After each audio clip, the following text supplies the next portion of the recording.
UFC heavyweight Brendan Schaub joins us here inside the Connected Studios, a guy who now goes by the nickname Big Brown. That's right. Where's that come from? Comes from the podcast, the Fire and the Kid podcast. So you want to plug it? Yeah, we definitely can. We can definitely plug the podcast. It's on iTunes, Fox Sports, Fire and the Kid podcast with my partner in crime, Brian Callen.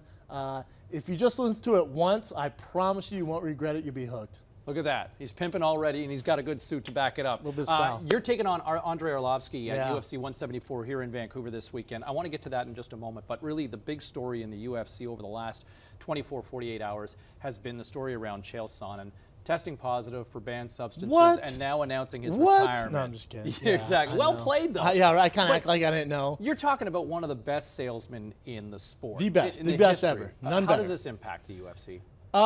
Either way you paint the picture, it's a black guy, right? It's not good for the sport because when my dad reads it, all he sees is Chael Sonnen retires, steroid accusations, stuff like that. However, when you look at the grand scheme of things, Chael Sonnen's a good buddy of mine, training partner. Chael's one of the smartest human beings I know, a genuine guy. I guarantee you he wasn't trying to out-trick the commission. He wasn't doing anything that he thought was illegal or trying to cheat anyone. Chael is, I think if you got to know Chael, you'd know he meant well, but TRT is a tricky subject. And for him, they banned TRT. Well, there has to be necessary protocols to bring your levels back to normal. And I don't know the full facts, but I think that's what he was trying to do. And he was out of competition and got tested. So whatever Chael does, I support fully. He wants to retire, cool, man. If you met his wife, you'd probably retire too and go make kiddos somewhere. So I think Chael's made a smart decision. All right.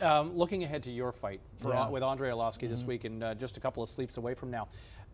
This is a fight a lot of people are looking at as a crossroads fight for both of you guys. How do you view this? I view it as, they talk about Andrei Arlovski 2.0. Well, Brendan Schaub 2.0 in Los Angeles is tough to beat. I don't think there's a heavyweight in the world who can beat me. And, when these legends make a comeback or they're trying to make a run for the title, they put up the Big Brown signal and they give me a call. So it's another legend, and I fought guys like Mirko Krokop and Nogueira, and now we got Andrei Arlovski. So it's a tough test. You spent some time with the Buffalo Bills on their practice roster a few years ago. Let me ask you this. What's tougher, going through an MMA training camp or an NFL training camp?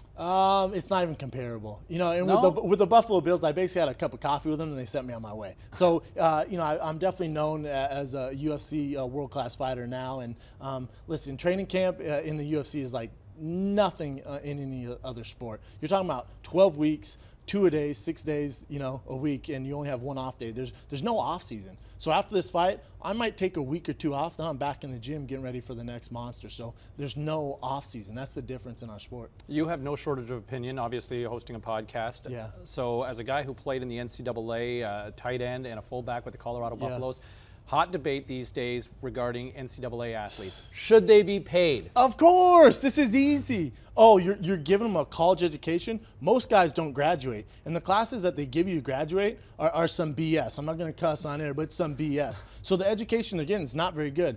And you're talking about the Texas Longhorns. Let's talk about Texas Longhorns. They signed a, $300 million deal to broadcast their games nationally televised, right? They signed a huge deal. Where do you think that money's coming from? The athletes see none of this. Jersey sales, Johnny Manziel jersey sales, what are we talking about here? He sees none of that. The university gets all of this.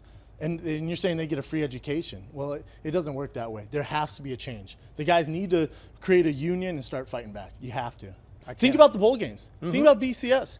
Teams, the Florida State, when they go to the BCS, you know how much money these guys are getting? The athletes see zero of that. And the body, what they put their bodies through, their bodies are breaking down. Most of them aren't going to the NFL. Less than 1% go to the NFL.